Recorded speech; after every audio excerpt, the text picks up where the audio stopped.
बिस्मिल्लाहिर्रहमानिर्रहीम। अस्सलामुअलैकुम। घर में गरीबी आने की 4 सबसे बड़ी निशानियाँ। जिस घर में भी ये 4 काम होते हैं तो उस घर में गरीबी और तंगदस्ती भाग कर आती है, चाहे घर के सब लोग नमाजी ही क्यों ना हों, कसरत से वज़ाइफ करने वाले ही क्यों ना हों, उस घर में गरीबी और तंगदस्ती भाग कर आती है। तो इस वीडियो में आप उन असबाब को भी जानने की कोशिश कीजिए और उसको किस तरीके से दूर किया जाए, हदीस की रोशनी में इसको भी जानिए। नंबर 1, जिस घर में गाने चलते हों और मौसीकी चलती हो तो अल्लाह तबारक व ताला उनकी रोज़ी में तंगी कर देते हैं और अल्लाह ताला उनकी ज़िंदगी में भी बेबरकती कर देते हैं। नंबर 2, दूसरा अमल यह है कि औलाद को बुरा भला कहना। कुछ माँ बाप औलाद को जल्दी गालियाँ देना शुरू कर देते हैं और बुरा भला कहना शुरू कर देते हैं, कोसना शुरू कर देते हैं। ऐसे अल्फाज इस्तेमाल करते हैं कि बाद में माँ बाप को ही पछतावा होता है कि मैंने ये क्या अल्फाज कह दिए,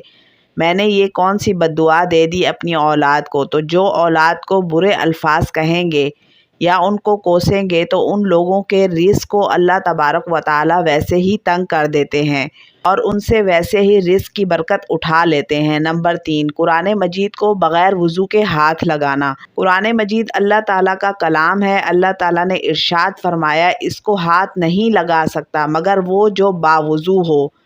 तो हमें चाहिए कि हम हमेशा बावज़ू होकर ही कुरान मजीद को हाथ लगाएं। अगर बेवज़ू हाथ लगाएंगे तो हमारे रिज़्क़ के अंदर कमी आ जाएगी। नंबर 4, चौथा अमल जो है जिससे रिज़्क़ में कमी आती है, नामहरम को देखना। ये बदनज़री की आदत जो आजकल इतनी आम हो गई है, बाहर आते जाते बाज़ारों में, गलियों में, घरों में, स्क्रीन पर या फिर मोबाइल फ़ोन में नंगी तस्वीरें देखने या फिर नामहरम औरतों को देखना। महरम को देखने से अल्लाह ताला रिज़्क़ में तंगी कर देते हैं। आज का मुसलमान अपनी मुश्किलात हल करने के लिए दुनियावी ज़राए को तो इस्तेमाल करने को तैयार है मगर अल्लाह ताला और उसके रसूल सल्लल्लाहु अलैहि वसल्लम के बताए हुए तरीके पर अमल करने को तैयार नहीं, और फिर रोना रो रहे होते हैं कि जी मेरी ज़िंदगी में तो सुकून ही नहीं है, मुसीबतें ही मुसीबतें हैं, परेशानियां ही परेशानियां हैं। और ये किस तरीके से दूर होंगी? पहले ये जो असबाब हैं इनको तो दूर करने की कोशिश करें। आजकल बेरोज़गारी और तंगदस्ती के मसले ने लोगों को बेहाल कर दिया है, परेशान कर दिया है। लोग बहुत ज़्यादा परेशान हैं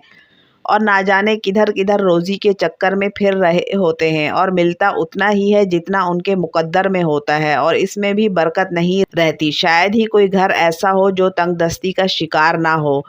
याद रखिए कि रिज़्क़ में बरकत के तालिब के लिए ज़रूरी है कि वो पहले रिज़्क़ में बेबरकती के असबाब से आगाही हासिल करके उससे छुटकारा हासिल करने की कोशिश करे ताकि रिज़्क़ में बरकत के ज़राए हासिल होने पर कोई रुकावट पेश ना आए। इस सिलसिले से मुबारका की रोशनी में तंगदस्ती के असबाब और उनका हल भी पेश करने की कोशिश करते हैं। आप पूरी वीडियो देखें ताकि आपको पता चले कि तंगदस्ती के असबाब क्या हैं और इनको किस तरीके से दूर किया जा सकता है।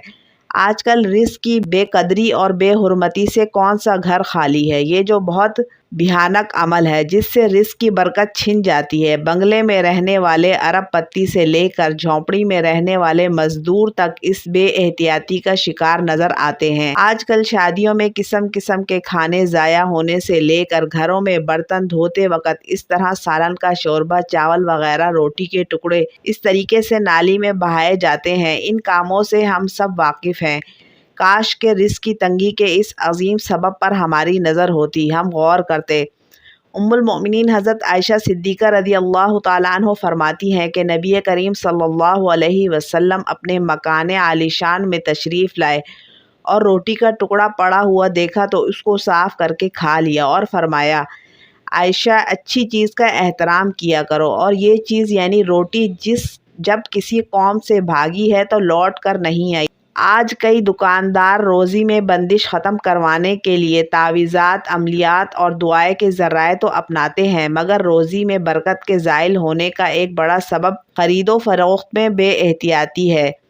اس کی طرف توجہ نہیں دیتے۔ حدیث پاک میں ہے کہ پیارے رسول صلی اللہ علیہ وسلم نے ارشاد فرمایا کہ تجارت میں قسم کی کثرت سے پرہیز کرو۔ بہت سارے لوگ قسم کھا لیتے ہیں اور قسم کھا کھا کر تجارت کر رہے ہوتے ہیں، کہاں سے برکت آئے گی؟ اگرچہ قسم مال کو بکوا دیتی ہے مگر برکت کو مٹا دیتی ہے۔ اللہ تعالی ہم سب کو عمل کی توفیق عطا فرمائے۔ اللہ تعالی ہمارے روزگار میں ڈھیر ساری برکتیں عطا فرمائے اور ہمیں نیک اعمال کرنے کی توفیق عطا فرمائے، آمین۔ ویڈیو پسند آئی ہے تو اس کو لائک ضرور کیجیے، چینل کو سبسکرائب نہیں کیا تو سبسکرائب کر دیجیے۔ ملتے ہیں نیکسٹ ویڈیو میں، تب تک کے لیے اللہ حافظ۔